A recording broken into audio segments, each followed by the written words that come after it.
Hello दोस्तों, आज के इस वीडियो में अगस्त प्रस्ताव या लीन लिथिगो प्रस्ताव के बारे में पढ़ेंगे। देखिए, इसको अगस्त प्रस्ताव इसलिए कहा जाता है क्योंकि यह अगस्त में आया था, और इसको लीन लिथिगो प्रस्ताव इसलिए कहा जाता है क्योंकि यह भारत के वायसराय लीन लिथिगो के द्वारा लाया गया था।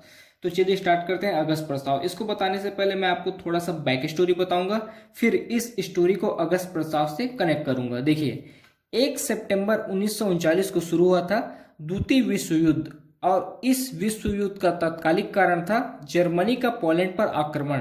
तो दो पक्ष हैं, जर्मनी और पोलैंड।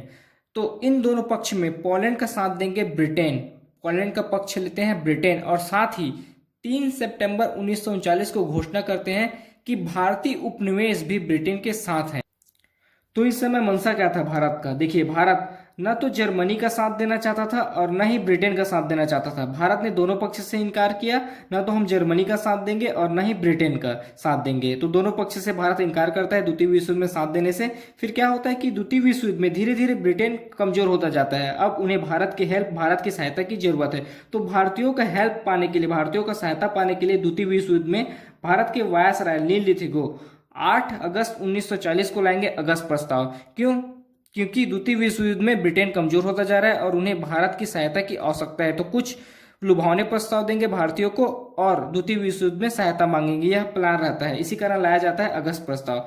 तो फिर देखते हैं अगस्त प्रस्ताव में क्या क्या प्रस्ताव लाया गया। देखिए, अगस्त प्रस्ताव में कहा गया कि द्वितीय विश्व युद्ध के बाद भारतीयों को औपनिवेशिक स्वराज्य देंगे। उसके बाद कहा गया कि वायसराय की कार्यकारिणी परिषद में भारतीयों की संख्या को बढ़ाएंगे। उसके बाद कहा गया कि एक संविधान निर्मात्री सभा का गठन करेंगे जिसमें भारतीय भी शामिल होंगे।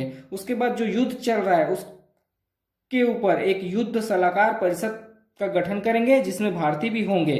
उसके बाद कहा गया कि अल्पसंख्यकों की रक्षा, इसमें एक प्रस्ताव लाया गया, उसमें कहा गया कि अल्पसंख्यकों की रक्षा करेंगे हम। सत्ता ऐसी शक्ति को नहीं सौंपेंगे जो अल्पसंख्यकों का विरोध करते हैं। उसके बाद कहा गया रक्षा की जिम्मेदारी। देखिए, जब तक भारतीय अपना संविधान निर्माण नहीं करता है तब तक रक्षा की जिम्मेदारी, भारत की रक्षा की जिम्मेदारी ब्रिटेन की होगी। इस प्रकार के प्रस्ताव अगस्त प्रस्ताव में लाया गया। औपनिवेशिक स्वराज, भारत की कार्यकारिणी परिषद में भारतीयों की संख्या बढ़ाना, संविधान निर्मात्री सभा का निर्माण, फिर युद्ध सलाहकार परिषद का निर्माण, अल्पसंख्यकों की रक्षा और रक्षा की जिम्मेदारी। तो इन सभी प्रस्ताव का विरोध करेंगे कांग्रेस और मुस्लिम लीग। कांग्रेस के द्वारा कहा गया कि जो आप औपनिवेशिक स्वराज की बात कर रहे हैं, यह बात बहुत पुरानी है। हमने तो पहले ही पूर्ण स्वराज की घोषणा कर दी है। अब हमें औपनिवेशिक स्वराज नहीं चाहिए, अब हमें पूर्ण स्वराज चाहिए। उसके बाद मुस्लिम लीग भी इसका विरोध करती है। देखिए, अल्पसंख्यकों की रक्षा, इस प्रस्ताव से मुस्लिम लीग तो खुश थी, लेकिन इस समय मुस्लिम लीग का चल रहा था पाकिस्तान का मांग,